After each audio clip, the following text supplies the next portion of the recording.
Dude, what are you doing over here? He's doing side work. Side work on Side the Addicted gigging? Dime. Side gigging right now. Guys, we're live. Photos and lower thirds. Why are you doing that now? We sat in the freaking shop for 2 hours and talked and 2 screwed hours? off. It was At not least. 2 hours. At least 2 hours. You guys, it's not an Addicted Fishing live feed if it doesn't start out yelling at Clint. Fact. You know what I mean? Like, what would an Addicted Fishing live feed We be need to like? make a video one time where we just take him out and just drown him. That's terrible. That's so mean. Clint, we do need to fix the side cam. Too cold to fish in the winter? That's our I first want it comment back by like Cody? our old one. Even No, if it's in it the is frame. not too cold to fish in the Sitting winter. there focused on one spot. Ta-da, what's up, Mothership Products, You know what I mean? Chasing It just looked Keel. better. Jonathan, Raymond, Ledward, what's up, boys? It was Clint's fault. See? Christian Park knows. Yes, it was Clint's fault.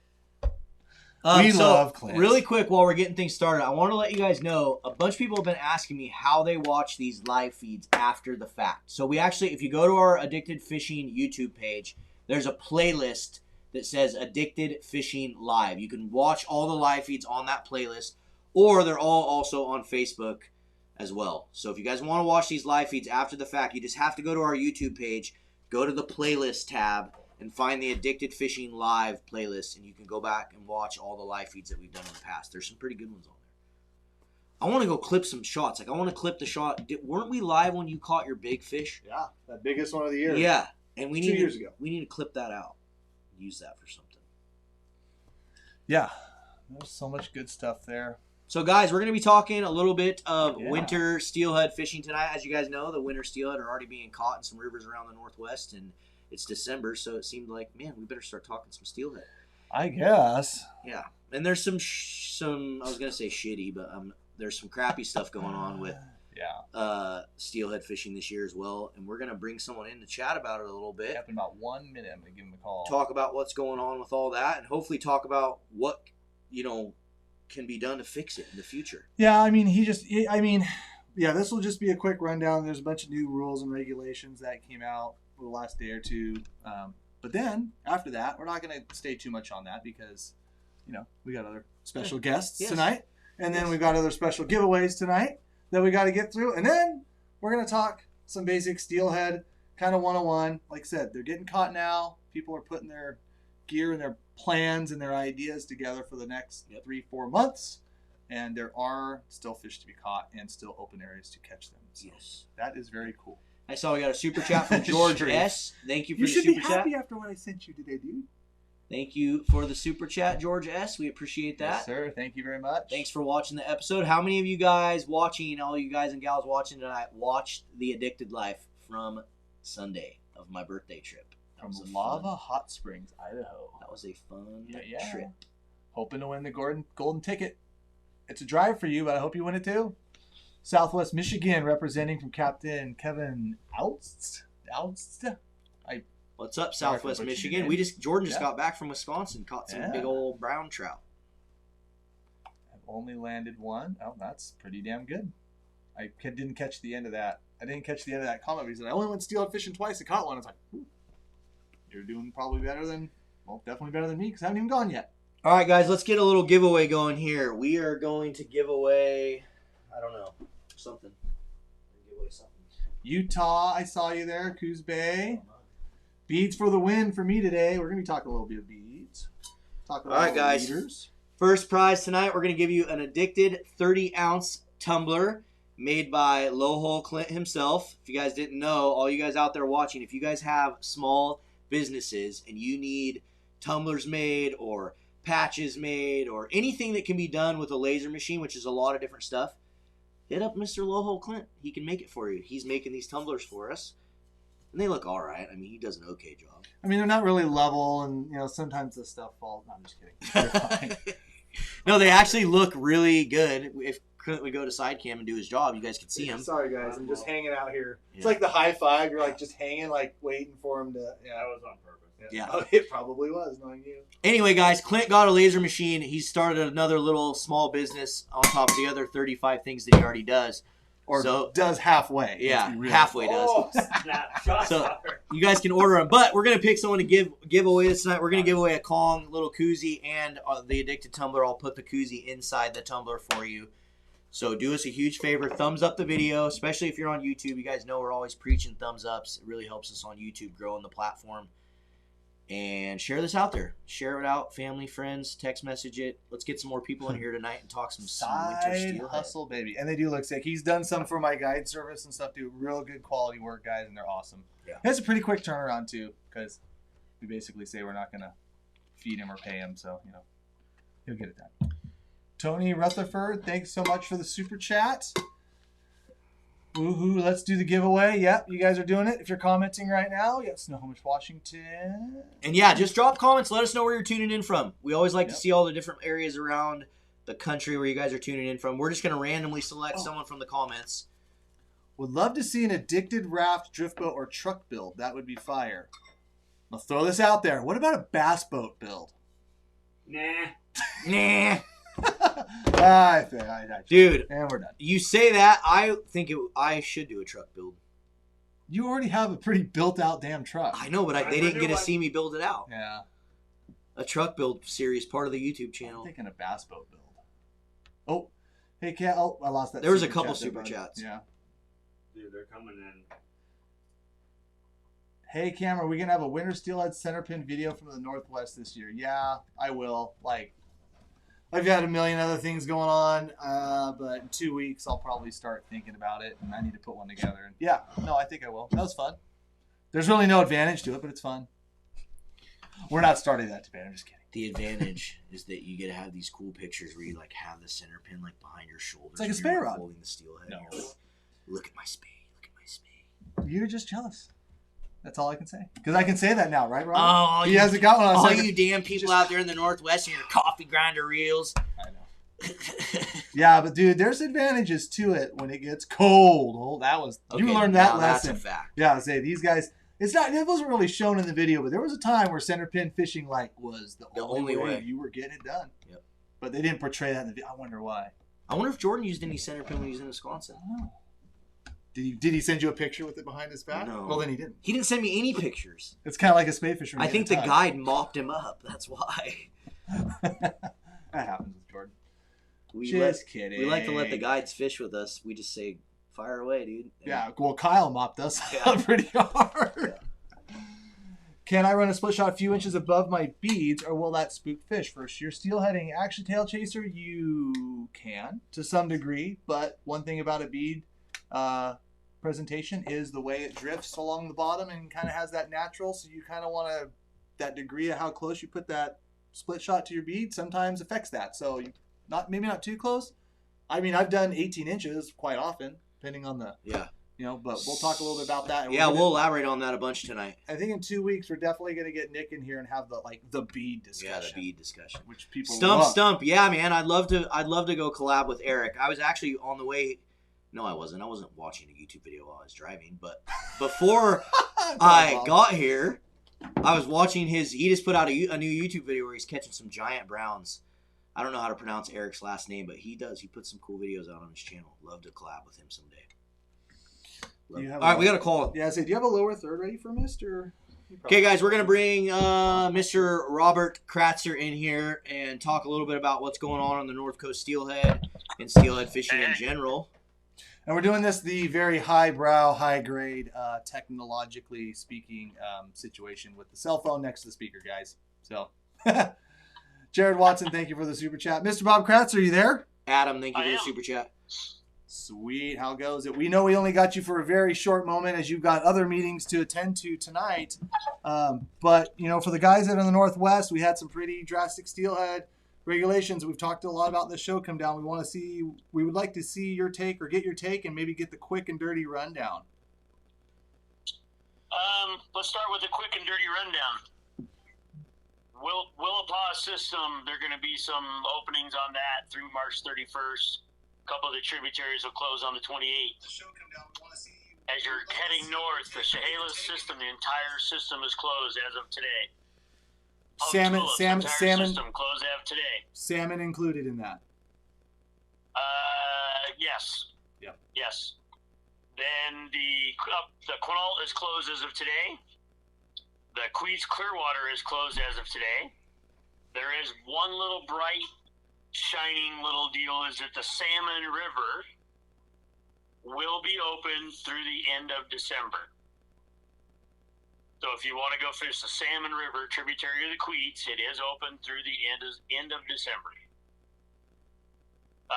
Then moving north, the Ho River will be open. No fishing from a floating device from now until March 31st. The 𝗏𝗏𝗟𝗏 is open to fishing from a boat from 101 down from the 101 bridge down to the Quileute. The 𝗏𝗟𝗏 River is fishing from a boat 101 down to the 𝗏𝗏𝗟𝗏. The Quileute River itself is open to fishing from a boat. The Solduck is open, however, no fishing from a boat. So that's the very quick rundown on what's close. My personal take on it is, we're going to have a season. We're going to have some guys, we'll at least have some opportunity for people to fish from a boat. The drawback to it is we're the only stream on we're the only little section on the entire coast that's going to be open. So I think the pressure is going to be high. I think there's going to be more people here. There's a lot of guides from down south, Chehalis, Hump Tulips area. Some of them are quitting, not guiding at all for winter. Some will move to the Cowlitz, but there's going to be a handful that are going to move up here. And so, unfortunately, the 𝗏𝗏𝗟𝗏 and the 𝗏𝗟𝗏, because you can fish from a boat, I think they're going to see way higher pressure than they've probably seen in the last 15 years. The Solduck and the Ho, probably par for course of last year. You fished it with me last year. You and Marlin did. Yeah. You saw what we had. Not a lot of people. And I think you're probably going to see the same. Yeah. This year, the Ho's going to see increased pressure just like it did last year because it's easily wadeable. The drawback for all this in long term is that with the amount of increased pressure that I think we're going to see, this is only going to lead the department to make even harsher restrictions next year. So we're, in my opinion, we're in a swirling bowl like a toilet, and it's getting tighter and tighter and quicker and quicker. And every time they make these kind of regulations, it just tightens us up. And because we all love to fish, there's not a lot of opportunity. We all want to come and go do it. And I encourage everybody to come and do it because that's what we love to do. But it's also going to take us down a drain, I think. Just to touch on that too, Bob. This year and I'm getting calls from up north coming down our way too, and I think this year everyone's just going to want to demonstrate a little bit of patience and probably have the understanding that we're the forecast is the forecast this year. That's the kind of I don't necessarily.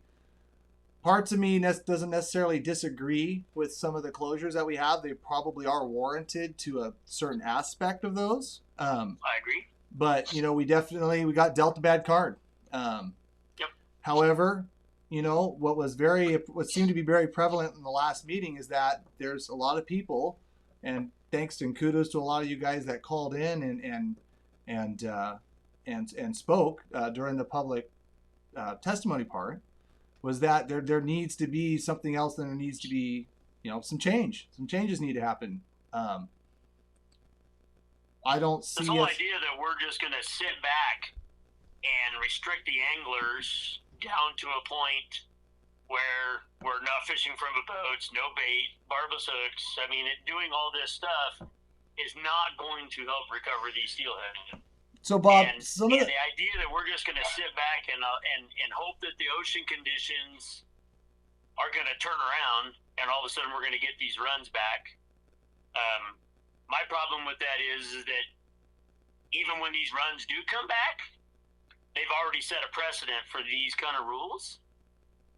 So I don't foresee us ever going back to where we're just all going to go fish from our boats again and have steelheading like we did, just 3-4 years ago. I think they're setting a precedent. This is what they're trying to do. This is what they want to do. They want to have this, and even if we get robust returns back, I don't see it ever going back that way. I think they're going to be cautious all the time now. Right.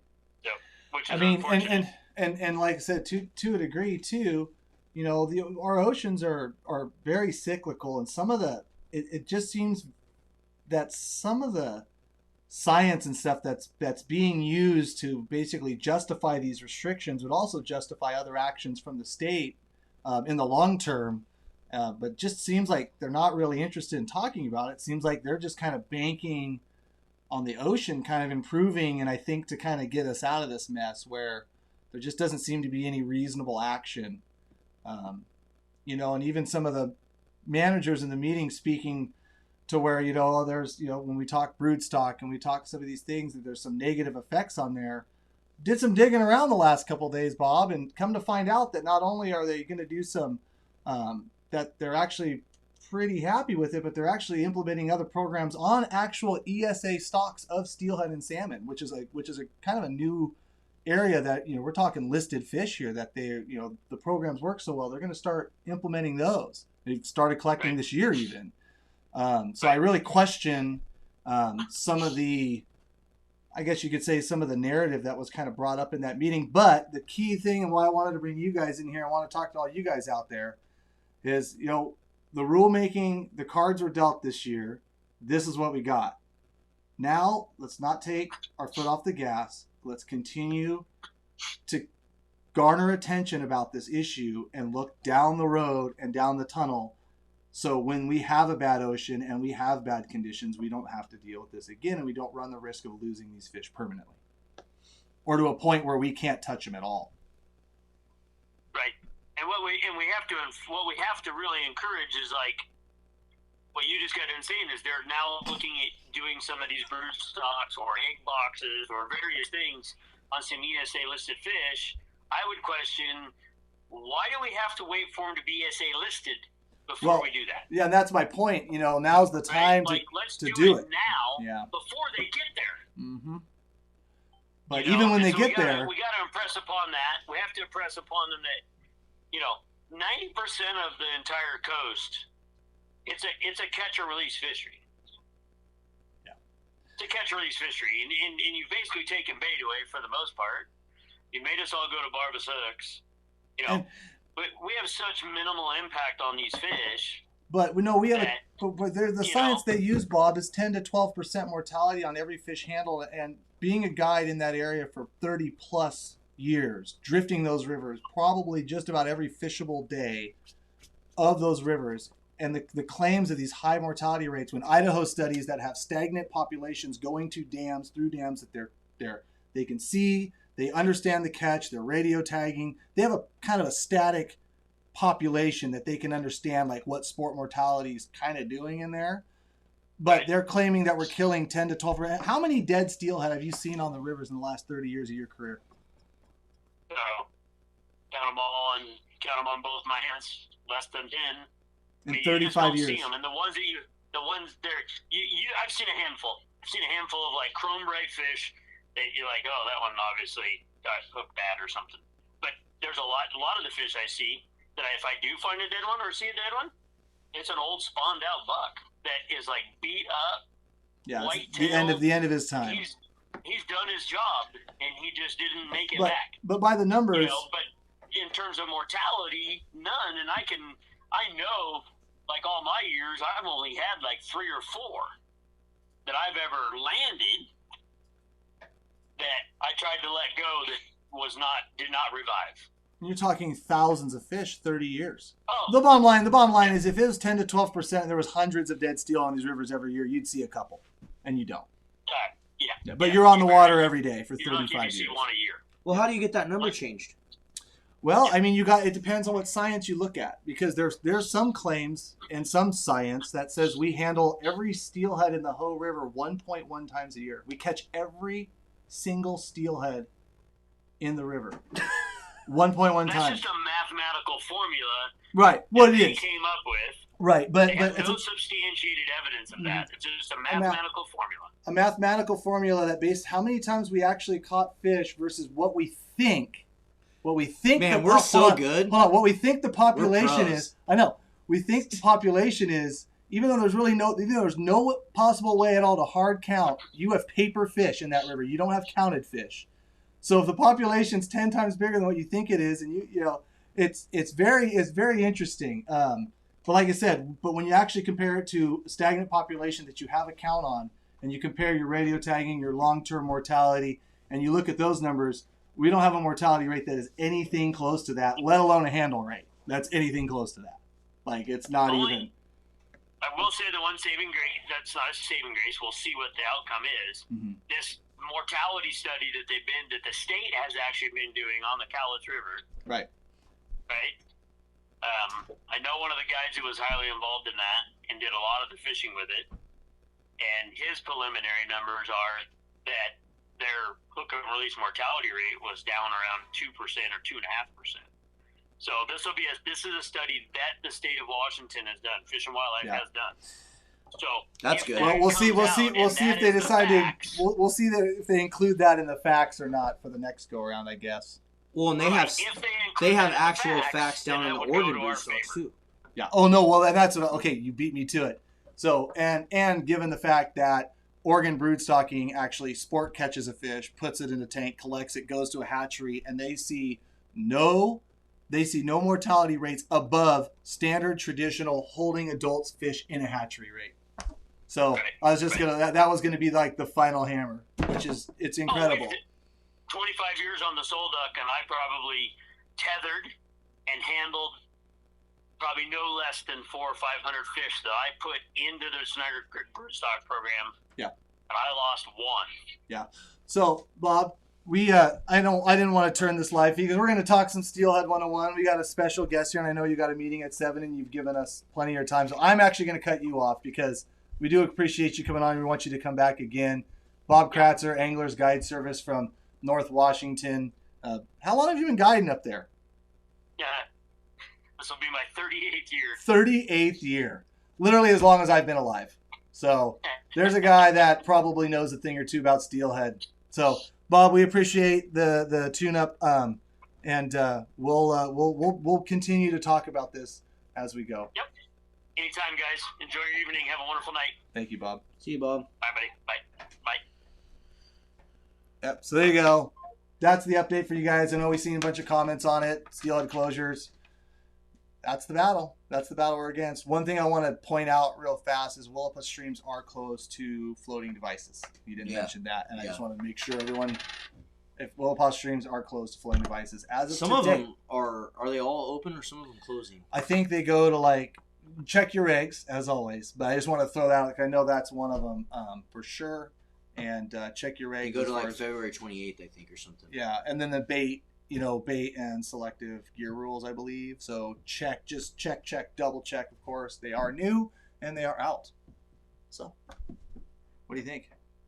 What do you think? It's sad. Yeah. It's super sad. It's super annoying because it's like, I feel like we've known this for years. Yeah. Years. Time to act. Known it for years. Yeah, so now we're going to talk about how you guys go catch them, but everything's closed. Sorry, I can't go. No, there's my point of having Bob come in is that there are going to be places to fish. Like I said, I think everyone's going to need to express a little patience this year. There's going to be people out there doing what we all love to do. Yep. But we all want to play soccer, and there's less soccer fields. So guess what? We're going to go play soccer. So absolutely.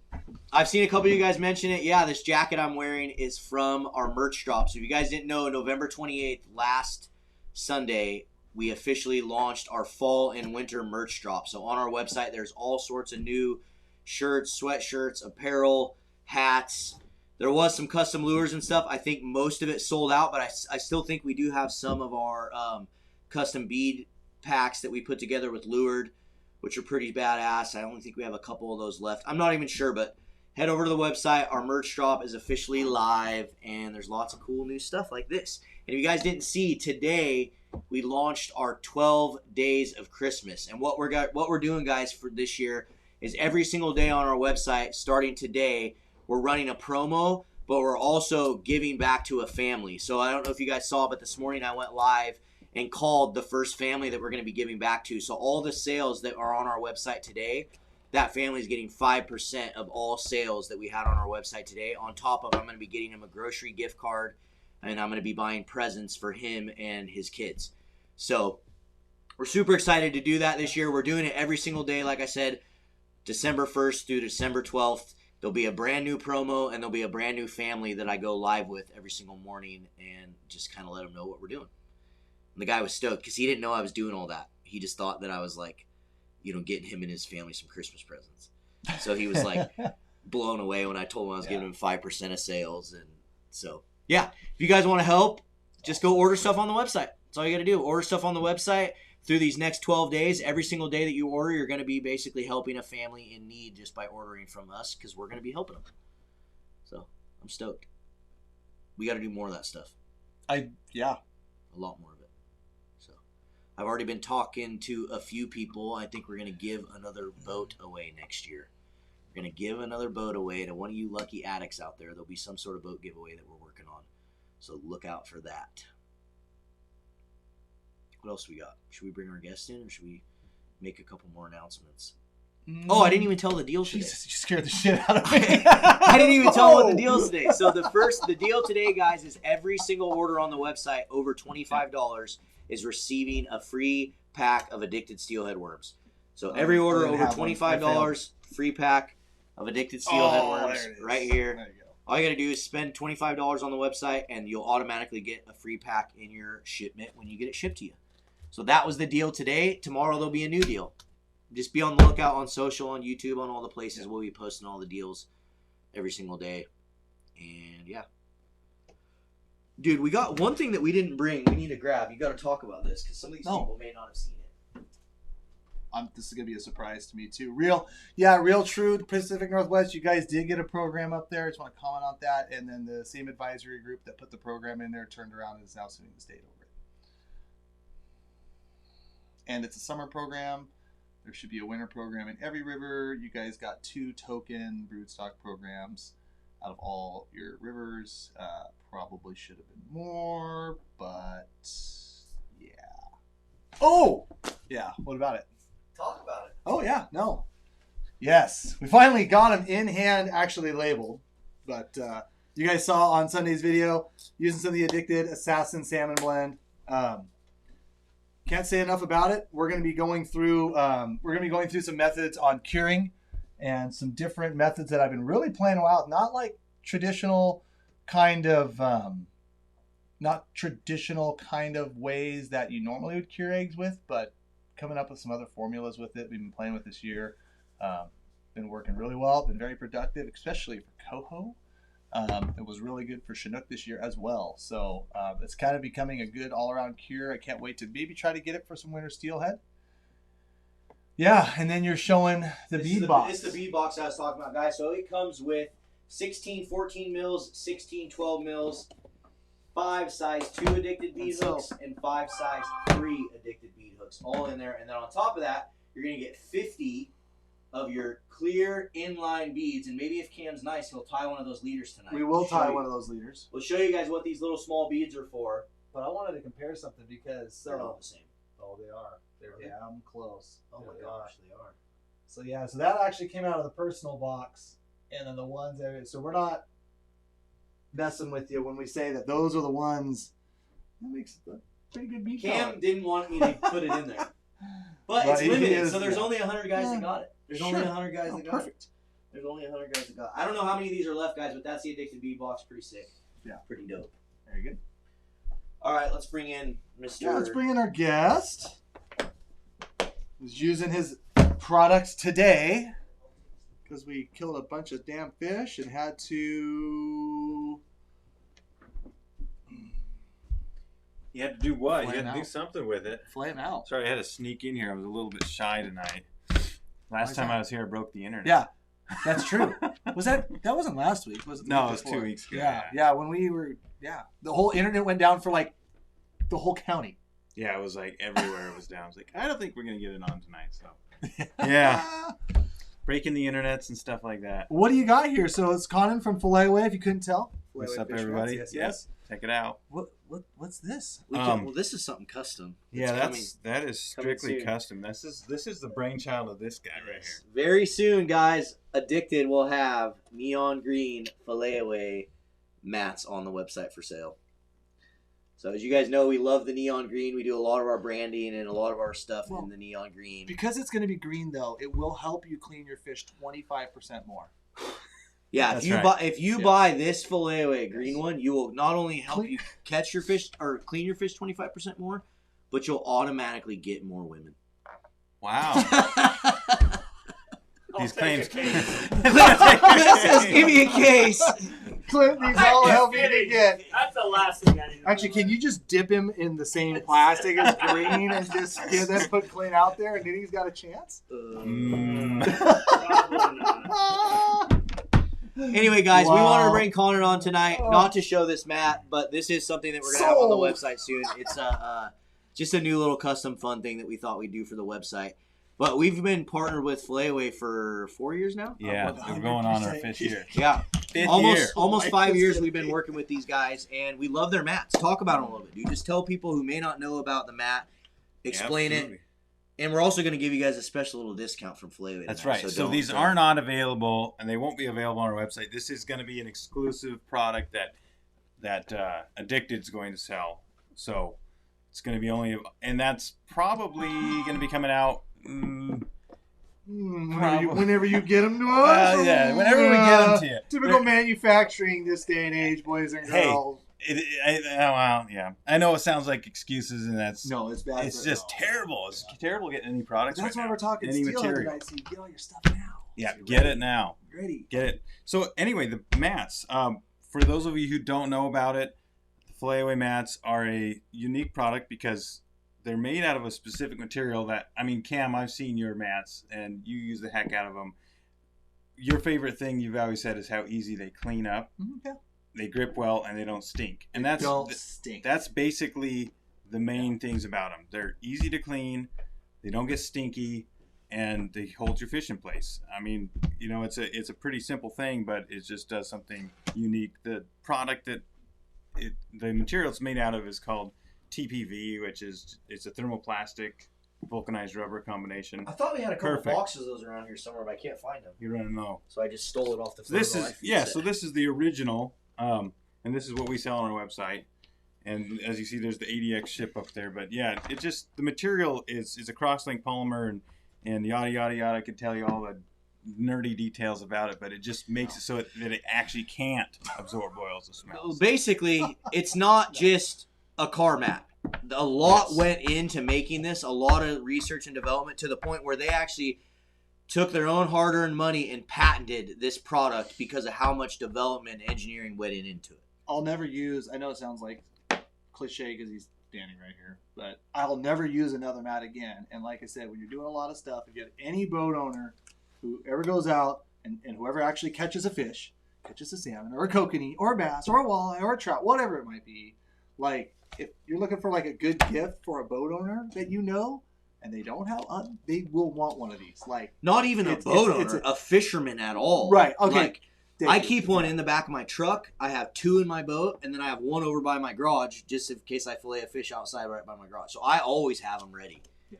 Always. And then our customers are always coming up with new uses for them. We've got guys who use them in the put that picture up. That's what's funny. Yeah, I know guys like my buddy Sean uses it to process elk meat. Yeah, there you go. I mean, there we go. Yep. We've got. That was this morning. Look at that. That's awesome. Yep. And you were not easy to convince. You were like, yeah, I don't know, I'll try them out. No, yeah, because I'm like, okay, I'm not going to pay that amount of money for a mat when I can go to the store. I'm just going to be honest with you guys. I can go to the store and I can get mats for like $1. Yeah. But then, like, every day when I'd get done fishing, and then I'd have to clean it out, and then I'd have to go to the freaking thing, and then all the little plastic little fiber things, and they're probably not even made out of, like, inert food-grade plastics. They probably really aren't. And then it's like, okay, then every time I open that freaking fish box the next day, no matter how good I cleaned it out, it freaking reeked to high heaven. And then it, like, there was a bunch of things. And so then, like, you gave me a couple of them. I'm not damaging my knives with them. They're easy to clean up, like you said. They fit perfectly, 2 of them, on the fish fighter fillet table, which we talked about last week, because that's an awesome, awesome feature. A little more specific to my boat. But, no, there was a lot of good reasons. And then once I started using one, like, I loved it. Like I said, I'll never not use one of those mats again, ever. They're sweet. Is this the right code? I'm getting text messages and I put the wrong code up. I put the one we used in the podcast. Yeah, ADX ship. Yeah. That is a live code and it works. All caps, low caps. I mean, Shouldn't matter. Yeah. Shouldn't matter. And what does that get them? Free shipping on 2 mats or more. So that may be why they're saying it's not working. Is it's a 2 mat or more deal. No, these mats will fillet the fish for you. I love it. Jen's texting me in the background that wasn't the one we initially agreed upon, but we switched it for the podcast. We did because we didn't want to do a I don't really 74-digit long thing. Figure it out. ADX None of these shit. people care either. ADX shit. None of these Moving people on. watching. Yeah. They are Just great. use the code ADX ship and you'll be get good. free shipping on any 2 mats on the website. And trust 2 or me, more. you're going to want to just get 2. And if you don't want one, gift one to your buddy. Yeah, and like I said, any fisherman, sportsman will find the use and love them. Filet Away and Fish Fighter are not the same company, but they are partners. I think We are. I mean, they made the best fish mat, so when Filet Away made the best table, they linked those two up. They There's linked them reason. up. And just like anything we do, guys, we like to promote and show you things that we use, things that we love, things you guys have no idea the type of emails and stuff I get from Go side companies trying to get us to promote products that are like This was literally we're never going to earlier use them. today. I was sending Marlin these pictures with our volleyball bags, and there's the Filet Away mat sitting there Right chopping cohos. So again, guys, we Beautiful. really try to stand by that with everything we do with Addicted, and that's what we've done for 10 years. We're not going to ever get in front of the camera and talk to you about something if it's We're not using BS. it. So hopefully you guys trust us. I think you do. Yeah, and you weren't buying into it either. Well, that's a fun story. Tell that real quick, because like Oh, I didn't- even when you he know my approached part, me- I didn't know your part. yeah, even when he approached me, Yeah, Marlin was not at all sold on it. I don't even know how you. he hit me originally up and he was hooked like, up to "Hey, I want you to, are you interested in like partnering and doing some stuff with Addicted?" And I was like, "Well, we don't really do that." Honestly, like we don't partner with companies until we've like used the product. We like to use it. We like to make sure we like it. Yeah. And I Colin pulled was like, every trick in my salesman bag out to get this guy to even use our mats, and then you started using them, Mhm. and you're like, hey, these are actually pretty cool. And then you called and you asked if we wanted to be part of the your first Addicted Alaska. If we wanted to, if we were gonna go in, then we could go in and be a sponsor on that. That's how we got in. And then Cam started using it, but. That's what I've really loved about it is you guys only sponsor products or allow products to be a sponsor for you guys if you really work and you like I'm it. not kidding. I'm not trying to like brag or be stupid, but in our email every single day, we get 3 to 4 product. Oh yeah. Will you promote this Manscaped thing? Will you promote this Manscaped. like we should do that. lotion? We should Will do that. you promote this ice fishing shelter? Oh, Will what you was the- promote these What was the speakers? powder? Oh yeah, there's some like Energy- some energy drink thing. Like we do every day we Yeah. get people and I'm just like, no, that doesn't fit our brand. Like Right. we don't do that. Like so it's a real thing. It's a real thing. So something that we're really proud of and we're gonna continue to do. So when we're saying that these mats are the shit, we're not lying. We ain't lying. Yep, We ain't exactly. Now I need to put this back on the live feed. Hey, are we still gonna do that cook and compare with the Trout and coho. That's Yes. right, Trout and Co. Oh, that wasn't me. That was all you guys fighting. Yes, we definitely need to do that. Why? Yeah. Did you try it? No, I haven't, but I think we really need to do So that. that all came That'd from be the awesome. podcast, right? Yeah, the podcast. Yeah. If you guys don't know about our We're gonna do it. podcast, go for it, Marlon. tell them what transpired during the. Conan tried to tell me that he could cook a trout, and I would not be able to tell the difference between a trout and a I still coho. don't. I still think I can. I think I can do it. I really do. He said he's basically telling me a certain type of trout that he caught out of some lake that's like a red meated trout tastes the exact same as a coho, and I was telling him BS. Let's do a cook-off and see. All right.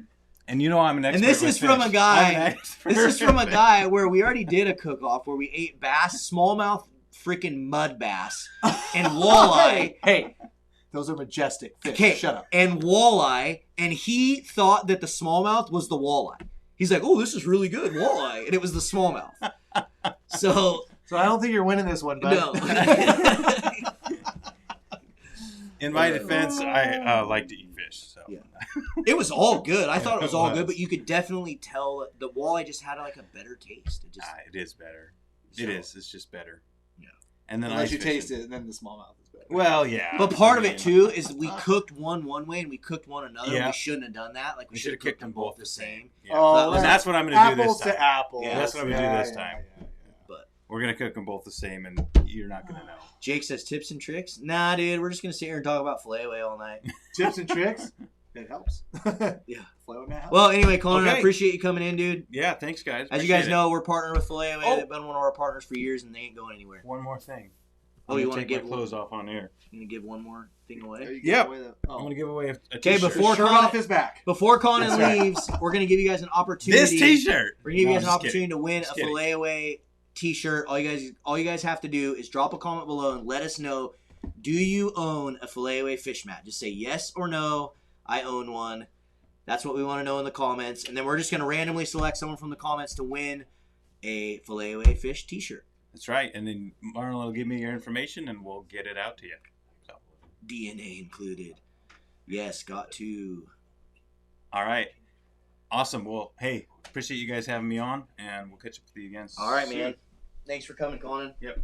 Talk to you later. Have a good night. Whew. Okay, see you, bud. Thanks. Thank you, guys. I'll put some fish on this on Friday. I will, actually, because just come more. Do it. Start getting some freaking pre-photos. Tips and We tricks? should have them in like. Or are you doing what I think you're doing? What am I doing? I think we need to, like, show a trailer. Oh, should I? Yeah, I think we should. Good break. And then we're going to talk a little bit about addicted floats, a little bit about tying lines, and a little bit maybe about some bead leaders that you might want to be prepping and getting ready for now. And yeah, that's what we're going to do. Maybe fire out some questions. Steelhead 101, guys. We Got missed rods Clint. up? I don't know if you can go back. I know you're doing something right now, but while he was in here, we missed a ton of super chats. We missed one by Heritage, our No, I posted awesome Oh, you did? guy, which we don't need to go back to it. We're good. that. Yeah, We're good. so We're good. Yeah, go back to Heritage's super chat. I didn't good. even get to read it. What the hell? It was up for a while. You know, I missed it. No, we're good. You know, we're good. Hey, You can Heritage read it 4x4, thank you for the super later. chat. You We can read it appreciate it, later. man. You can read it later. You can read it later. You wanted to read that.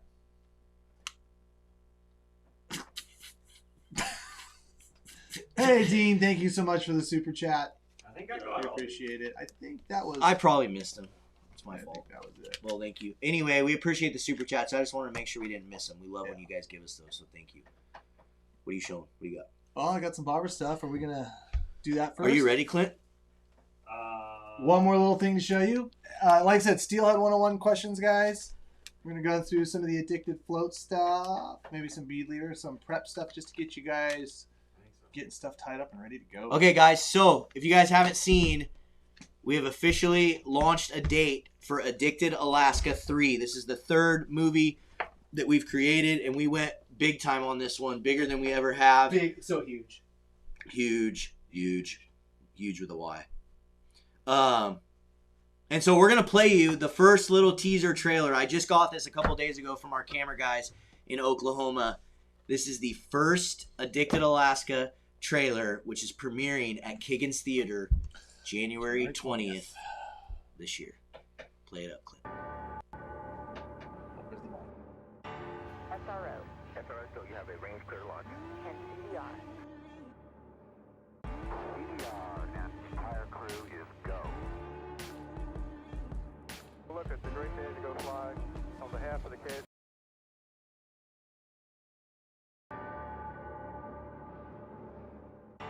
SRO.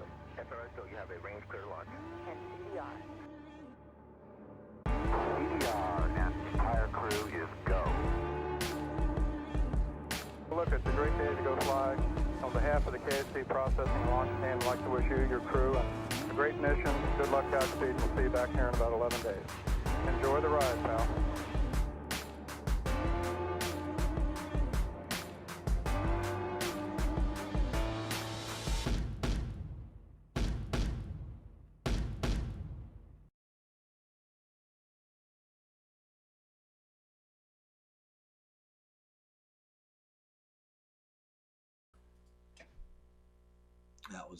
So there you have it, guys.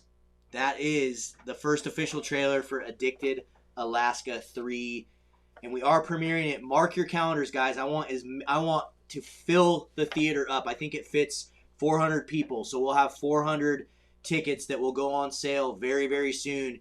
January 20th is the movie premiere. January 20th. So once you guys, once we have tickets for sale, we'll let you guys know. And yeah, we're excited about it. We're gonna have tickets and merch, and it's a party. It's definitely not your typical. You don't just show up. You don't just show up. Stage. Yeah, you don't just show up and sit in your seat. Everyone's quiet. No, there's like cheering and we have cheering during the whole thing. We're gonna have a stage. We'll be giving away tons of prizes. There'll be food there. There's beverages there. January 20th. Put it on your calendars. I want all you guys and gals there.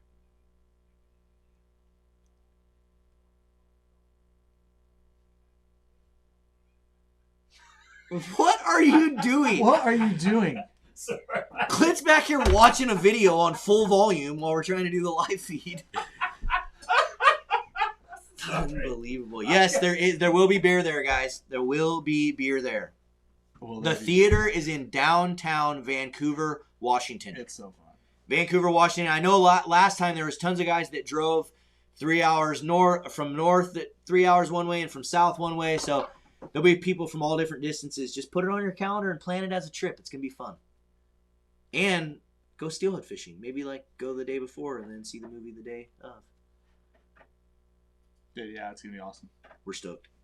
All right, let's get into some fishing here. Yeah, let's get into some fishing, guys. So first off, where did the little I want to talk some bead leader stuff, just because I saw a couple people comment. You don't have any of the little beads? No, I was going to say, where's our little pack? Yeah. The box? Yeah.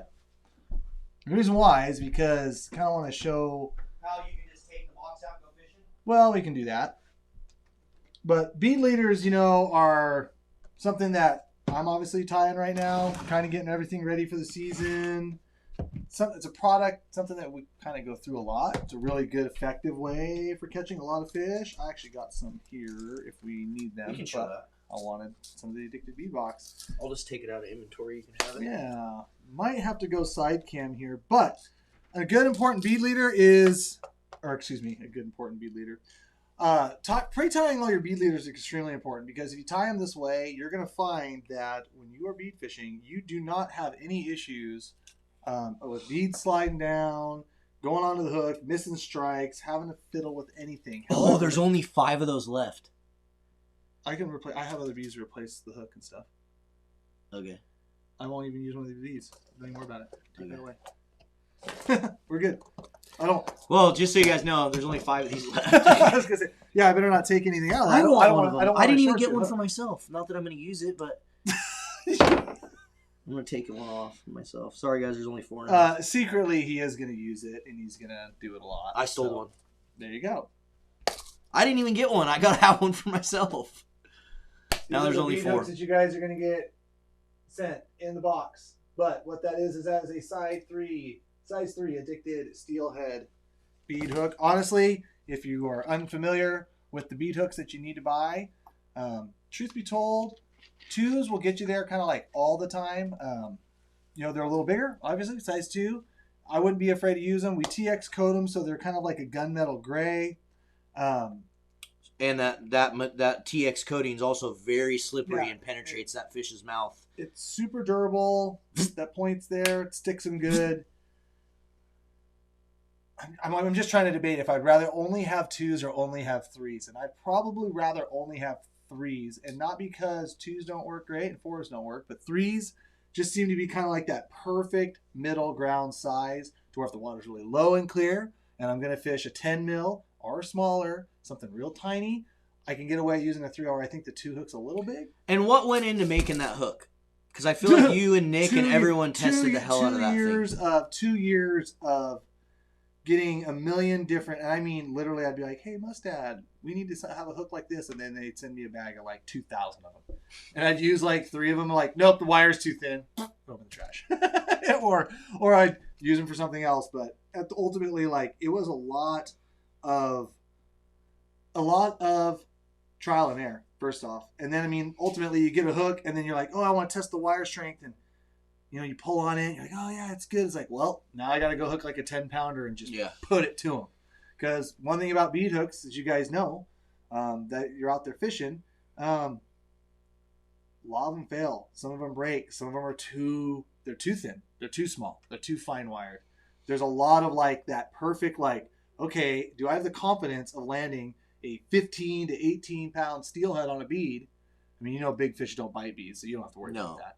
That's what he says. anyways, but am I going to have that confidence of actually landing a bigger fish on a bead that's going to fight really freaking hard, not bend the hook out, versus having that nice, soft, subtle presentation on the ground? So it's like finding that perfect balance. And you used them for quite a while, went back and forth, different variations. Then I remember you gave them to Big Dave and Nick. Yep. They used them down on the coast. And then I remember Nick calling you and saying, dude, I need more of those hooks. Those are the shit. Right. No, so I played with them for 2 years back and forth. And then, like, once I kind of felt like, okay, this is it. I mean, everybody, even some of the other local guides I fish with all the time, they're like, that is the hook. That is the hook. It's got a big bite. It's got a different point. And one thing that's lost on a lot of guys fishing bead hooks, right, is you touch the point of the hook, and it's sharp. They could actually, believe it or not, make this hook point sharper. Like, this hook point could be to where, like, you touch it, it's going to draw blood. The problem is, for bead fishing, and something as specific as what we're doing in the Northwest, that bead rolling around those rocks and rolling around the bottom, it doesn't matter what hook manufacturer, it doesn't matter how good your metal is, it doesn't matter what you got going, what you think you got going. If that hook point is that thin and that fine and that much of a needle point and it scrapes against the rock, I just tied somebody to the forest cast this. No, I did not say that, Brian. It's funny, but no. But that hook point hits a rock where we are fishing all the time and rubbing on the bottom, it will pull that hook over. It will bend that hook over. And so they put a 4.0 point on these, and basically what it is, you still have a sharp hook, but it's a more durable point. It's not just, doesn't just come up to a needle. It kind of comes up to a needle, but then it rounds down, and it kind of has a little more support. Which is important for how much you're bouncing that bead around. So that hook point doesn't bend over. Really important. So going back into the 101 steelhead prep, get good quality hooks. Get 4s will work fine, Brian. 4s will do it. I fish a lot of 4s. Especially with the smaller beads too. And start pre-tying your leaders, but get some good hooks now, because as we always say, come January, you won't be able to get them. I'm super stocked up. Because I haven't used them in like 4 years. So you probably saw like the first renditions. So there's a lot. I mean, it's so funny because you just look at, like, it's a gray size 3 hook, but like, are you gonna show them how to tie this bead leader? Yes, I am. But I wanted to side cam it. Egg loop knot, guys. We all know the egg loop. I'm just gonna rip an egg loop as fast as I can right now, because this is the part that we can check out a little later. You guys know the drill. Quick egg loop. Hold on, do it right here. Wham. The other thing about this hook, guys, as you can see, the way that hook hangs on the line. I know you guys can see that pretty well. What's that? Just put your hand in front of your face. Right. Yeah, most people prefer that anyways. Yeah. If you put your hand right behind the hook, it's the best. Oh, okay. You guys see how that hook's not hanging? It's not hanging. You guys can see that. It's not hanging straight up and down. It's hanging off to the side. And what that's for is when that line gets in the fish and gets in the bite. When I pull that, you can already see, like, when I'm pulling that through, like, the jaw of the fish, which is right here, Mr. Fish. I can't even get that anywhere near my hand, where that's already angled and pulling into the bite of my hand already. Super important. It's what I think actually makes these hooks as good as they are, is the angle, and then also the offset. I don't know if you guys can really see the offset, but there's a little bit of curve in that point. And what offset does is, when that line and the top of the hook is running through something, having the hook offset point, when it grabs a little more meat or a little more jaw. Like when we're talking steelhead, and a lot of times on a big fish and a tiny hook, you need that sucker going through bone. And that's what it's designed to do. So now what we're going to do, the eye should be straight with the shank. Some would say that, some would not say that. I don't think it should be that straight. I tried a lot of those, but yeah, I don't like this. I would rather go straight or slightly angled than like 45, like most hooks are. So I'll give you that, Chris. I don't think it should be straight, but maybe damn close. I think this is like a 10% or less, or it might be 8%. Barely. Yeah, it's like it's there. It's there. You guys should do a size of hook to need ratio. So Cody Sutherland, that's a good idea, and maybe we can really talk about that. But yeah, size 4s. But like I said, you could use a size 2 hook with a 10 mil. I've done it plenty. You can get away with it. Like I said, we're perfectionists. If I can get away with a 4 on every single thing that I would use, I would probably do that. But I think when you get the bigger beads and there's just, I don't know, I feel like I want to have a little more bite on that hook. And if I don't have a 4 with me, I'd like to show you guys like the comparison to it. There's a substantial amount of gap between. Do we have 4s in the shop? Yeah, check. Get some 4s and 2s because these are 3s. At least I think they're 3s.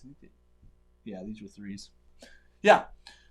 But yeah, so and then anything bigger, anything over 14 mil, I would just throw 2s because if you're fishing those big of beads and that's working for you, or if you're doing any of the crazy, I shouldn't call it crazy because I know it works. I see you guys posting all them 32 golf ball size freaking beads out there.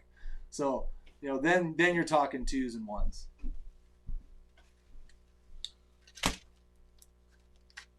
Yeah, well, Marlin's doing that. I'm going to show you. So, here's my bead leader. It's done, guys. We're done. Just slide a bead down and go fishing. No, we don't want to do that. Now what we're going to do, we're going to show you the rest of the story here. When? Oh, just kick the camera.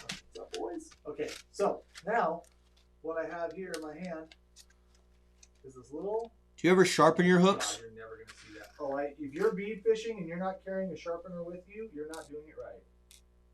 You guys see that little glass bead right there? What I'm going to do is I'm going to put the line through the bead. You're not going to see this, but you get the idea. Line goes through the bead, slide it down to about 3 to 4 inches away from the hook. It's in between my fingers here. I'm going to take the line and go through the leader again. And what that does, as you can see, it creates a loop with the bead in the middle, just like that. Now, what I'm going to do is got this loop and I got my hook. And now I'm going to take that hook, I'm going to run it through that loop 6 to 8 times. And the reason why I say 6 to 8 times because sometimes I find that if I'm using thinner line, it's better to go a few more extra wraps. And sometimes if I'm doing this is some 12-pound fluoro, sometimes getting away with 6 is all I need. Now, as you can see, I've got that loop and I got all those twists in it. And see how the bead's in the middle of it? I'm just going to pull that bead, but as I pull that tight, you can see how that's twisting up on itself. I'm going to keep moving that bead to where I want it to sit. And where I want it to sit is about 2 to 2.5 fingers of a gap between the top of that hook and that bead. I'm going to keep pulling that. Oh, I want to go right about there. Keep cinching that down tight. As you can see, what's going to happen, you can actually kind of see that on the camera a bit.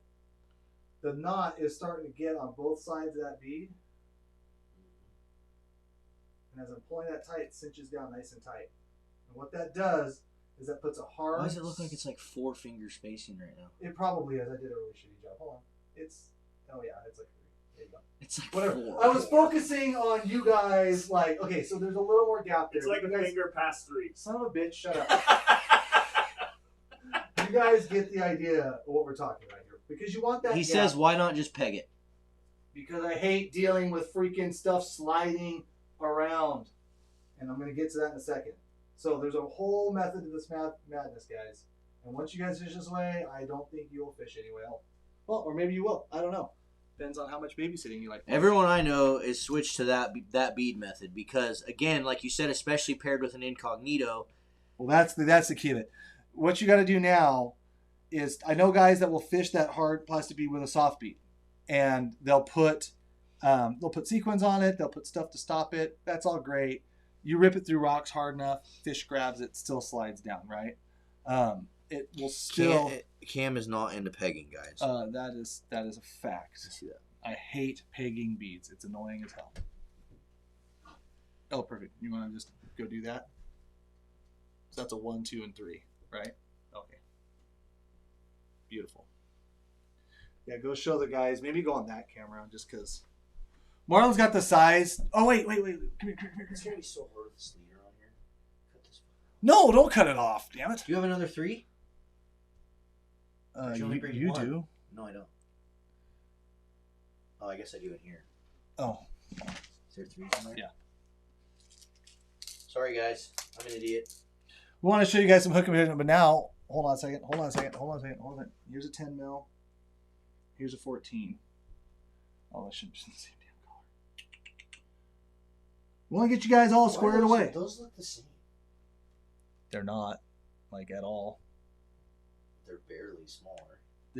Well, it's a 2 to a 3. It's not a 2 to a 4. There's a 10 mil. I don't think they're gonna be able to see this, dude. How's it look? Oh. Get out of there. Put the beads in your hand too, so they can get a size comparison. I'll tell you about a size comparison. I don't know how I'm gonna do that, dude. I'm mentally challenged. Just hold the beads up. Just put your beads in the hand. Yeah. Put them in. Oh my. They won't. They're gonna fall out. They're gonna roll over. Okay. That's what I was trying to say. We need to do this. If we had the real side cam, it would actually work, guys. Sorry. Cup the beads. You guys are all watching this stuff like, what the? We haven't even got to the main part yet. Here. There it is. Oh, Take jeez. this real quick. Okay, yeah. It's the vacuum cleaner. All right. Oh, Boom. Put those beads in my hand. 1, 2, 3, 4. 4. Oh my God. You guys. We failed. I don't even care. Regardless, you guys see what we're trying to do. See, Clint, how much better this looks if we point this down? Like, we just need like a bigger table or something right here and point this straight down, and it'll be the side camera. That would be good. And then you can turn to it Yep. and just do that. There we go. That's your project this week. Because look at how clear and stuff it looks, Clint. It's like money. Well, it's good. Yeah, but you're never going to get that with having it face this way. I know. Unless we put a wall right here. Yeah. Come on, let's go Blair Witch Project style here. Can I have my leader back? Oh, I got my leader. Okay. So, you guys, anyways, just so Dude, I just for put reference, a lot of work into showing them the I bead know, sizes. I'm not getting the recognition I deserve. I'm just saying, and there for reference, you guys can kind of see what we're looking for. We're looking for, we've got some smaller hooks that will work for that little yellower one, that little yellow 10 bead, or 10 mil bead. And then you got the 14s. And you got stuff as big as 16s or freaking 18s. There's a million different beads, but we've got the hook. We've got the hook covered for what you guys want. If you're fishing one of them 30, 32s, go ahead and fish size 1. Okay, back to the actual chat. So I've put that bead, I've got it tied into the line. Now, with traditional soft beads, some of the stops out there, it's all the different little tips and tricks, tying the little mono bead bumpers on it or pulling them tight on your line, doing all that stuff. Some of that stuff frays your line, so it's real tough to do, and then you're tying a whole nother knot. And it's kind of finicky because that mono will burn itself on it. The other thing, because people will take a uni knot and tie it and then end up having it be a little longer, and then so they can cinch it tight and it burns their line when they move it up and down. The other thing they do is they use some of the rubber stops or the pegs or toothpicks. And sometimes when you use toothpicks, you push on the line too much, push on the pegs too much, it'll break. Brad's makes actually a pretty good bead peg. Their plastic one's really cool. Plastic ones, it won't burn your line, they'll safer to use. I would just do the toothpicks and then I'd wreck my line sometimes. But when you have that hard bead tied in there and you slide down an incognito, which is a hard bead with a shell over the middle of it, what you end up with is a bead that will never slide down on your hook. And anybody who's gotten into bead fishing or has bead fished for any amount of time knows that dealing with that is extremely annoying when you're trying to fish, right? So you guys can see, no matter how hard I pull on that bead, it's never going to slide down. Go to the side cam there. Because I've got that soft bead stuck by the hard bead in the middle on that peg, or on that bead that's tied in there. You see, as hard as I pull on that, it's never going to slide down. Why is that important? Because I think that if you have your bead laid down against your hook, you have guys casting out, or they're going to try to cast out, and then they're going to try to drift on the bottom, and a lot of times you cast out, your weight hits the bottom, you're bobber dogging, you're drifting, whatever you're doing. What's the first thing that a lot of times happens? It hangs up kind of sometimes. Right? Oh, yeah. You get a pull. And then you're like, oh shit, did I just slide my bead down? Well, I'm just going to keep fishing. And then it just sits in the back of your mind.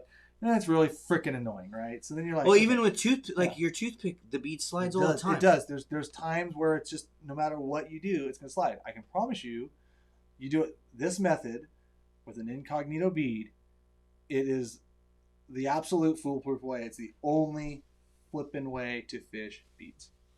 And it becomes the one thing that makes you lose fish. Maybe even second to letting the fish eat the hook before you set the hook. I would agree with that, because if that bead slides down against that hook, and whether you're using a hard bead or soft bead, you have all that material that's now sitting against that hook. And then when that line runs through the fish's mouth, that bead is now protecting that hook point from finding any meat on that fish. And that's what you're trying to achieve when you're putting that gap in those leaders. So tie that a lot. If you guys want to see that again, go back to the live feed. Just check it out. It's super simple, super easy. Maybe go 2 to 2.5, 3 fingers between the top of your hook and where you want that bead to settle.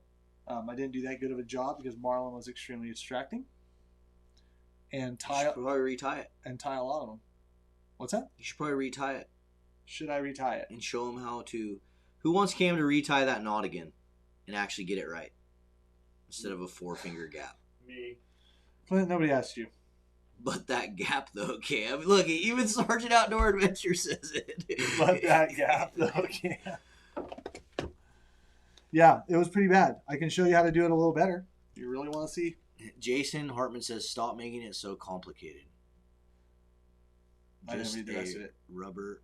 Just start a rubber bobber stops are the best. I will disagree with that wholeheartedly, just because they slide all the time. They slide all the time, and then I'm taking 2 guys down the river, and they're trying to get their first steelhead, and then they go and they, you know, all of a sudden I see their bobber do the actual like real steelhead bite, and they go to set the hook, and then it's like, was that bead slid down? I'm like, you know, what happened there? And they miss the fish, and that's their like one opportunity. And to me, it's not worth it. Like, I'd rather tie the leader with a hard stop and make sure that I'm fishing 100%. And that is one of the reasons that I have always been like not liked bead fishing that much back in the day, because I hated how much it was like. Yeah, you have to sit there and work at it. Yeah. Where this way you don't. Incognito bead, you get the effects of soft bead, hard bead. You also get really cool, pretty looking. You can also, a lot of guys use that method and just use a hard bead too. And they can. Or they can also use a soft bead too, because that's honestly the best stop they're ever going to use, because it doesn't move. Yeah. And like I said, I'm not going to get all nerdy on bead colors, because generally I'm not. I think it's more about like the presentation. You know, obviously if water's a little cloudier, a little darker, you know, the more the cherry red beads, you know, the brighter beads tend to do better. And when it's clear, the subtle beads, you know, kind of like the one I was showing you guys earlier, those tend to work better. But ultimately, you know, it's like I said, I disagree. It's got this is the way. You don't know what I'm referring to, do you? No. Yeah, this is the way. Mandalorian. Yes. Oh, did anybody want me to tie it? I don't think anybody did. Yeah, no, they did. They all did. No lie. No, they did. There was a bunch of people that said yes. Oh my gosh. Hold on, I gotta clean this hook up. I like the comment that says I'm in with Marlin, beads suck. Then there's that. And honestly, to a point, I think beads suck too. But there's times, man. I hate to admit there are times where it is like, absolutely. You just get outfished constantly if you don't put a bead on. Like I said, I think it's just a different presentation. You know what I mean? I think it's just sometimes steelhead, especially after they've been in the water a little bit. But I mean, not that fresh. Jason says tie another. Thanks, Jason. Appreciate it. Beads can't hang with bait. I would probably agree to that to a point, except for there's a lot of places that you can't use bait. So what do you do there? Use beads. So, you know what I mean? Use a worm. Or use a worm. Or applicably legal to do. Because sometimes you can't. Because sometimes worms are bait. Stupidest rule. Depending on what side of the Columbia River you're on, or depending on this, like sometimes scent is bait, but then sometimes bait is not scent, but a plastic worm is bait. So then I could take a piece of yarn and dip it in egg goo and cast it out, but that's not bait. But then sometimes, sometimes an unscented plastic worm is bait. So I don't give a crap what you think bait is, but just check your damn regs, because it will screw you if you think you're going to go. Yeah, just always know your rules and regulations. That's the stupidest thing ever. I can't whatever. believe that whatever special know interest, your rules. Whatever special interest. Well, it was the fly guys because they got tired of getting freaking waxed by the bait guys or the plastic worm guys. Duh. Oh, did I say that out loud? Yeah. Plastic is way safer for fish to eat than ProCure. Actually, dude, ProCure is all natural. All natural from the earth. Yep. Concentrated in certain effects and. Talk some high water worms. You want to talk some high water worms? What are you doing? What are you doing? Let's change this up a little bit. Unless you guys really want me to. I think you guys are all lying. You don't want to see the time out. No, they all want to see you retire. There was a bunch of people. Oh my god. We're gonna do this real quick, and then Marlon, I'm gonna put this on you. What are we doing? What are you doing right now, Mr. Worm Guy? Besides maybe getting your colors, getting your jig heads, getting your bobbers. What are you? Just think about this for a second. What are you doing right now? Oh. Well, I just been trying to get my gear ready. Like went in my garage the other night and I pulled out all my Steelhead gear and laid it out on the table. Started trying to get my boxes organized, what I'm going to take on each trip. For worms, I don't really do much. Other than one thing I do because I like to cut my worms is I'll pre-cut some and have them kind of pre-cut in the bag so I don't have to cut them on the river. But let's let Cam talk now so he can talk. No, about you're this good. now. I'm just showing. It's hard for them to hear them anyway. Got the bead done, line through there twice. Hook. I'm going to go through 5. I'm going to do 6 times.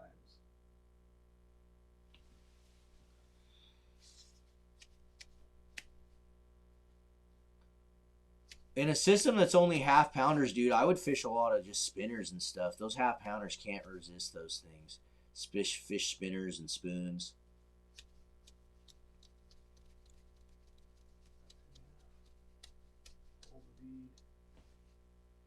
He says Gap's going to be the exact same. No, it's not. No, it's not. Boom. Boom. Boom. Boom. See the bead there? Your long arm. I'm trying not to do it. Shut up. It's there. You can see it. It's just behind my 3rd finger. There's my 2 fingers there. You good? You good? Gosh. Bunch of critics. Then. That was fun. No one actually wanted to see that. Shut up. That's just dead air time there. Hold on. I just wanted you to do it. Now let's show it right here. There we go. It's still too far. That is not too far. Shut up. And actually, believe it or not, some places you go... I like my beads to be one. Some places you go, I've seen regulations that actually restrict the amount... Michael, nope, retie it. No. I have seen... Them fingers look like toes. Pretty long fingers, bro. One less finger this time. Nice try. We should have made him keep the first to compare. Oh, true, Adam. We totally should have done that. This is total bullshit. Hey, I have seen some states and some areas. That's true. There are regulations on how wide that gap can be from the top of the hook to the bead. I've seen that too. So be aware that you probably can't have the bead here and have a 2 foot of line just floating around. Why not use your knot on the actual bead instead of the stopper? Again, Jordan does that sometimes. Like use quick. your knot. He'll do like a quick half inch around the bead to get to stop the bead just with the leader. You ever seen that method? Yeah, but it can break really easy. Yeah, so if you're using a hard bead centered, or if you're using something there, unless that hole that they drilled into the bead or when they manufacture the bead is rounded, it will cut your line. Yeah, I've seen Jordan do it a few times. And I mean, you can do the same thing by just going like looping through the bead twice as well too. Like position it, run it through a couple times, pull it tight.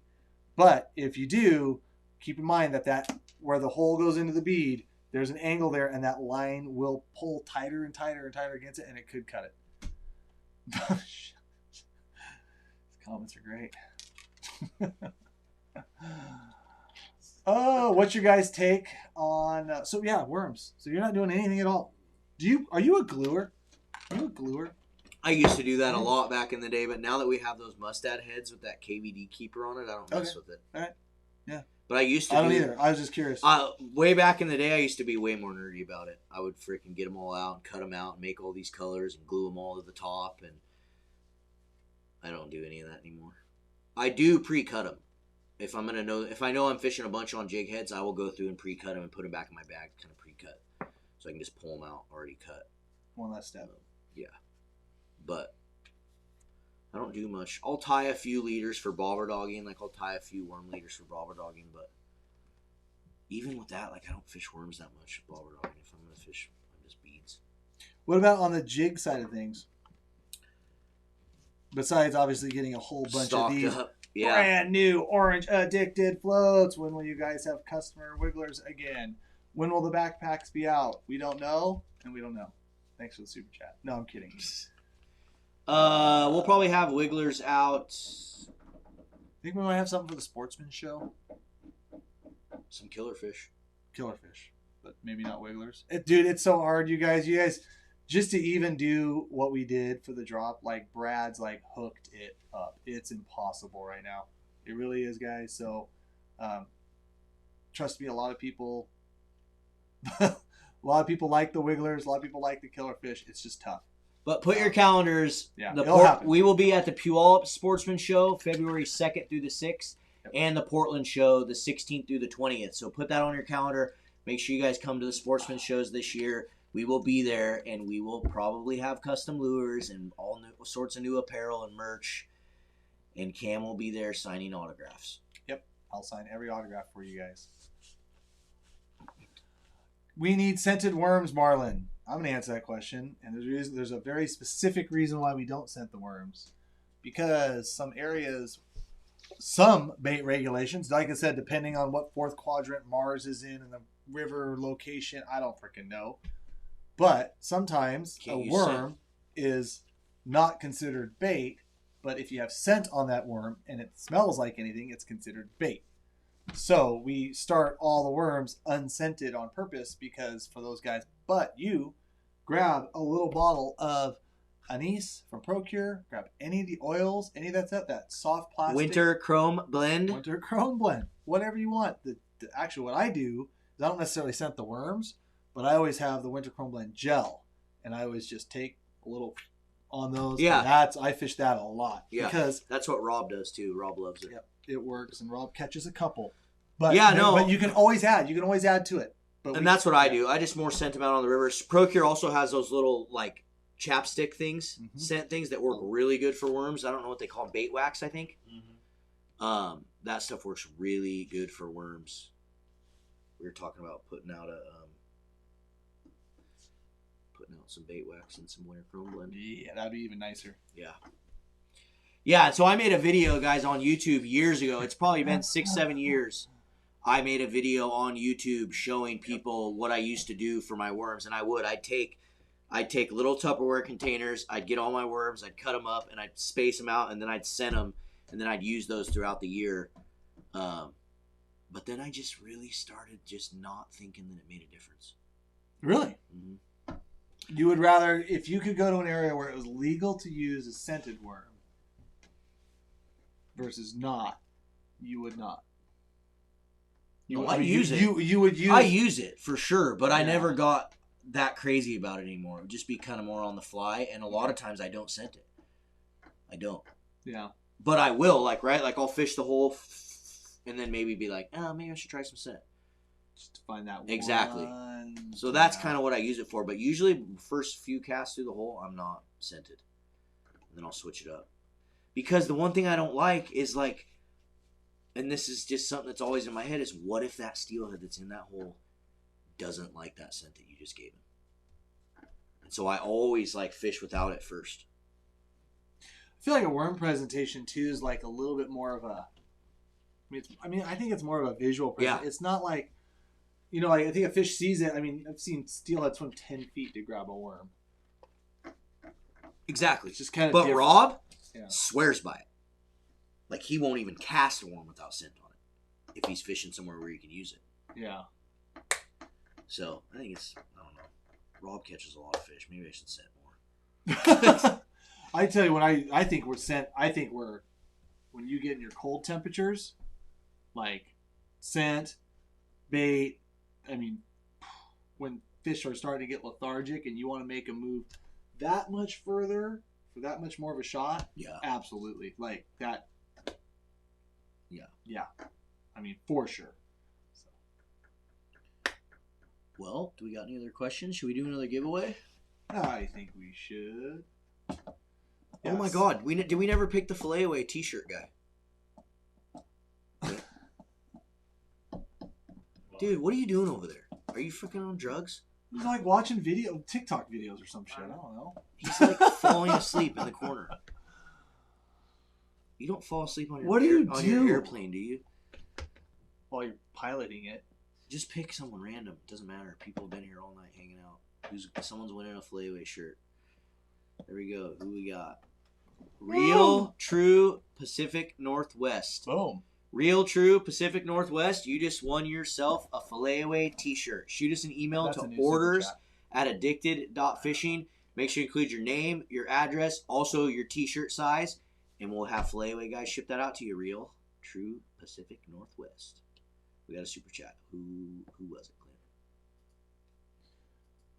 Dude, are you guys finally planning on doing an Addicted California Steelhead trip soon? Would love to see you guys show some love to these coastal rivers. Yes, you know what? We are. Go ahead and shoot us a message and tell us when to freaking be there. We'll be there this year. I've already been planning it. We're going this year for sure. We're definitely going to go. But you guys better get some damn water in your rivers. Because that's always the issue. A lot of times, like the one time we went to go, they closed them. Because there's no water. Well, you gotta have water to fish. Yep. I don't think they're having a problem with water this year. No. No, I think we'll be good. Things are flooding out pretty good. But regardless, yes. Striper fish this spring. Yes. Absolutely. That will happen for sure this year. We're not going another year without doing that. I don't even care if we do it for Addicted. I'm going. We got to. Yeah, see very low, he said. Oh, I'm tired, guys. I'm tired and hungry. I haven't eaten dinner. It's 8 o'clock. All I've had in the last 6 hours is water. Post them up. Oh, plenty of water. So, guys, we're going to be getting out of here soon. Yeah. So, if you guys got any last-minute questions, make sure you get them in here. We're going to rip through some photos. You guys, if you guys want to send your photos in to have them featured on the live feed, shoot us an email to orders@addicted.fishing. Please make sure you include your name and the picture of your fish, and we will share it on the live feed. It's always fun seeing all these. And Josh right here's got a couple good fish. Looks like he twitched them up. Is that a twitching jig in its mouth? We need to spy that. Looks like we need to know where that's at. Exact location, GPS coordinates. Josh is just beating them up. Murder. Good work, Josh. Jeremy. What is that? What is that? A steelhead? That's a steelhead. What the hell, Jeremy? When did you catch that? Jeremy, when did you catch that? Well, Marlin, I just told him to go somewhere. I was going to say, in order to catch him, you got to go out and try to catch him. I know, but he was in here the other day, and I told him to go. I'm like, you should go fish this. And I gave him some pointers of, like, where to go. Jeremy, then he's like ghosting your ass. If I led you to that fish, you owe me. Typical fisherman. Is that it? Fisherman. That was it. What the? Normally we have way more than that, guys. Send your pictures in. Orders@addicted.fishing. We'd love to see all your fishing pictures from what you've been catching. And feel free to tell us the river and exactly the location. We need GPS coordinates. Onyx, if you got it. That actually works really good. Onyx pins are good. Pins are awesome. Really appreciate it. Let's see here. What do you look for in a steelhead rod? What do you like in like your float rod right there? I like something that's not super soft, not super flimsy, because you want to have some length that when you set the hook, the rod actually like will pick up the line versus the whole rod just bending. It's a little more quicker, when you set the hook. It's not trying to set the hook with a wet noodle. There's times I want that wet noodle rod, and there's times I don't.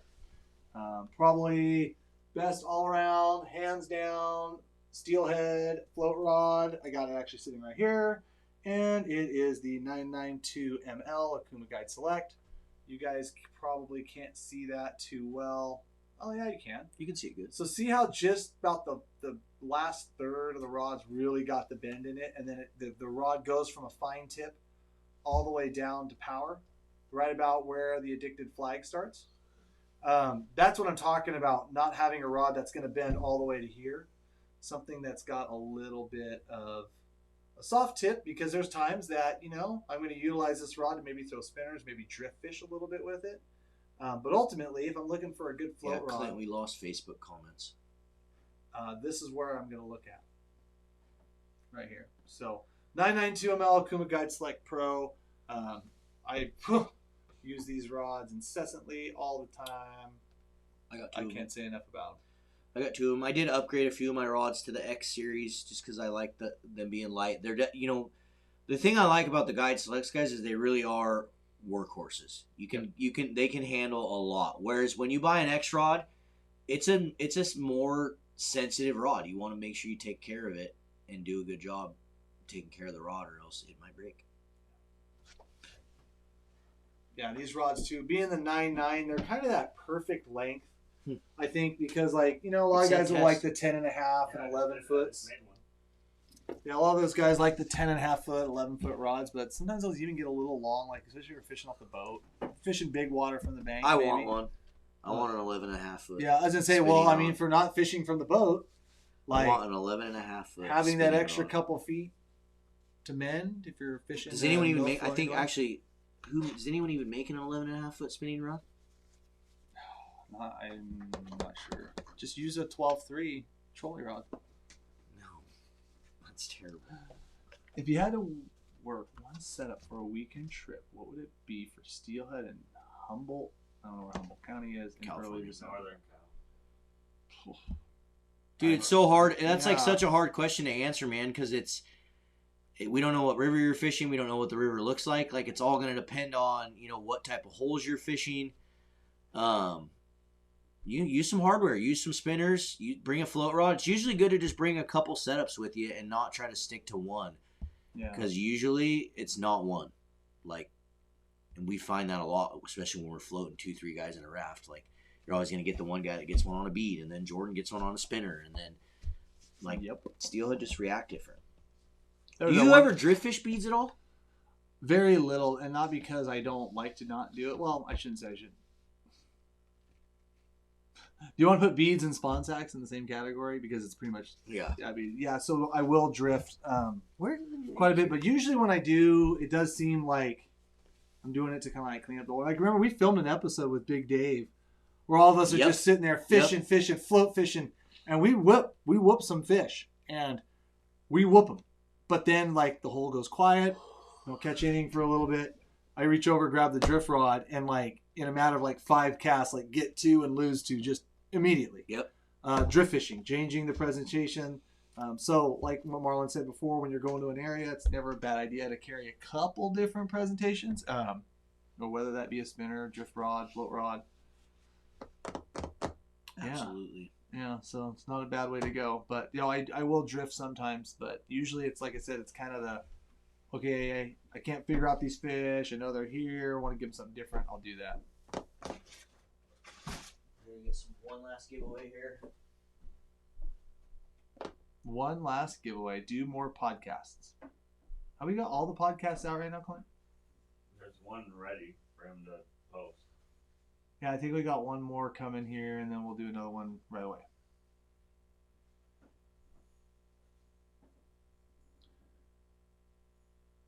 We need Big Dave falling into the river, lasered into a mug. You got that, Clint? Think you could do that? No one panic. No one panic on there.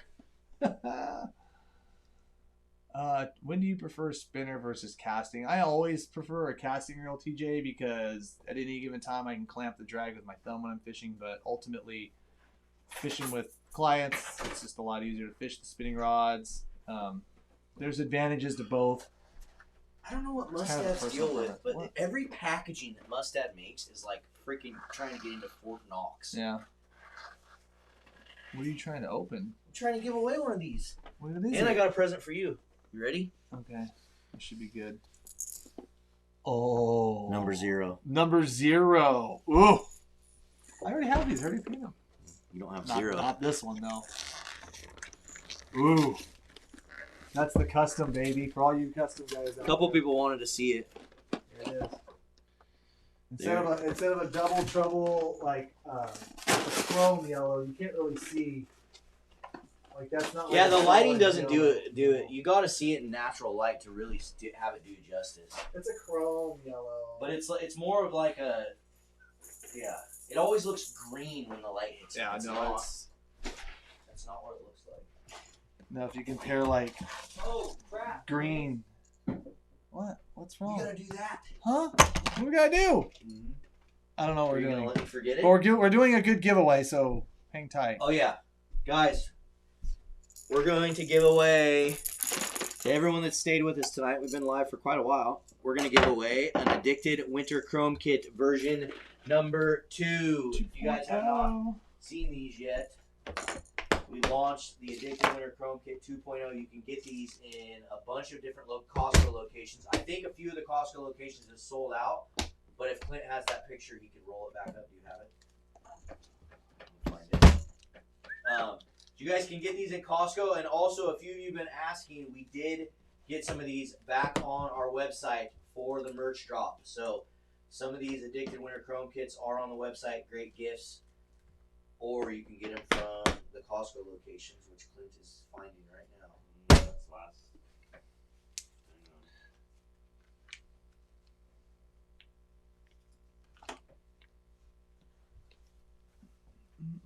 We can't find them. We're terrible people. We suck. Sorry, I didn't. If I would have known, I would have been prepared. No, it's all right. It's all good. I didn't realize I was going to give one of these away. But regardless, guys, the Winter Chrome Kits in Costco locations around the Northwest. And you can also get them on our website again. And we're going to pick one of you to give these away to tonight. And those have an orange bobber in there. Yep. They have an orange, high-vis orange float. They have a chartreuse float and a hot pink float in there. On top of that, you have braided line for your reel. You got leader. You have 2 packs of worms. You have a bunch of different jigs. It's a really nice kit to just basically grab, head to the river, and go fishing. And there you go. Those are the Costco locations right there. If you guys haven't seen us talking about this in the last couple weeks, but there you have it. Those are the Costco locations. And huge shout out to Costco. We appreciate those fine people over there for supporting Addicted and putting our products in there. They actually got our kill bags this year too. Pretty cool. Pretty cool. So we're gonna pick one winner from the comments randomly to give that away. But before we do, we have to announce a winner. Oh, that's something right. that we did on our Facebook group. So if you guys are a member of our closed Facebook group online, the Addicted Fishing Forum, we did a Kong cooler giveaway on that forum. And I don't know if this person's going to be watching here tonight. So if he's not, we're going to contact him directly and let him know that he won. But put the winner up, Clint. Who won? And this is on the Facebook page? Yep, this is on the Facebook group. It was in the closed Facebook group, and all you had to do was tag 2 of your friends and like the Kong Facebook page, and you got entered. And there you have it. Mason. Sick. How do you pronounce his last name? I don't know. Dykstra. Maybe you sure? Yep, positive. I have friends with that name. Mason Dykstra. I know Mason. That's sick. Do you? Yeah, I think he fishes locally around here. You won a Kong 20-quart cooler, man. You won a Kong bait cooler. Thank you so much for participating in the giveaway on the closed Facebook group.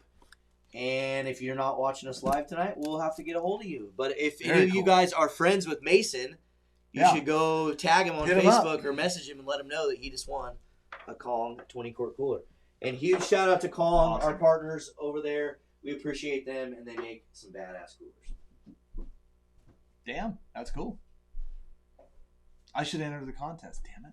And we've been doing a really bad job at approving members in that group.